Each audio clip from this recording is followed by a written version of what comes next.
దేవుడు మీ అందరిని దీవించి ఆశీర్వదించిన గాక.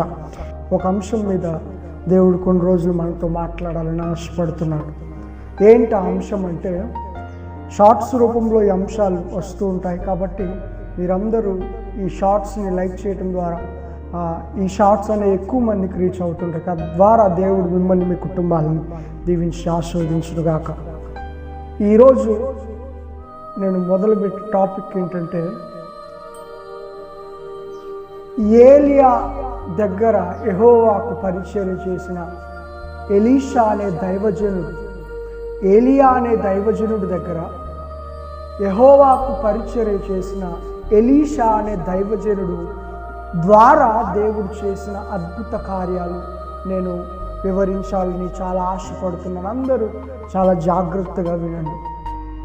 ఫస్ట్ ఉపోద్ఘాతం విందాం మనమంతా. అసలు ఏంటి స్టోరీ? ఈ ఏలియాకి ఎలీషా పరిచారకుడుగా ఉన్నాడు. దేవుడు ఏలియాతో చెప్తాడు ఏమనంటే, ఎలీషాను నువ్వు నీ కింద పరిచారకుడిగా నువ్వు పెట్టాలి అని చెప్పేసి, పలానా గ్రామంలో ఆ వ్యక్తి ఉంటాడు, ఆ వ్యక్తిని నువ్వు ఎన్నుకోమని చెప్పేసి ఏలియాకు దేవుడు చెప్తాడనమాట. ఏలియా అనే దైవజనుడికి దేవుడు చెప్తాడు. అయితే ఈ ఎలీషా చాలా నమ్మకంగా ఏలియా దైవజనుడి దగ్గర పరిచర్య చేసేవాడు. చాలా విధేయతతో ఏలియా అనే దైవజనుడి దగ్గర పనిచేసేవాడు. ఎట్లాంటి పరిస్థితి వచ్చినా దైవజనుని విడిచిపెట్టే మనసు కాదు ఎలీషా అనే దైవజనుడి యొక్క మనసు.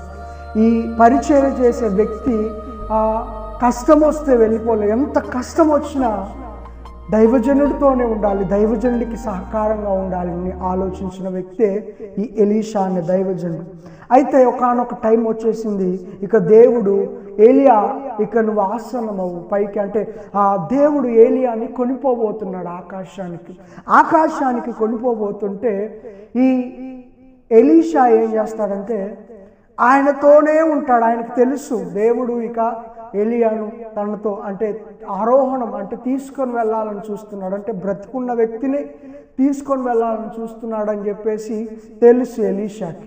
అయితే దైవజనుడు వెంటనే ఉంటాడు ఈ యొక్క ఎలీషా అనే దైవజనుడు. అయితే ఏలియా, దేవుడు నన్ను ఇక్కడికి రమ్మంటున్నాడు, ఇక్కడ నువ్వు ఇక్కడ ఉండొచ్చు కదా, నువ్వు ఇక్కడ ఆగిపోవచ్చు కదా అంటే, లేదు నేను నీతో పాటే ఉంటా, యెహోవా జీవంతోడు నీ జీవము తోడు, నేను నీతో పాటే ఉంటా కానీ నేను విడిచిపెట్టా అని చెప్పేసి ఎలీషా ఏలియాను వెంబడిస్తూ ఉంటాడు.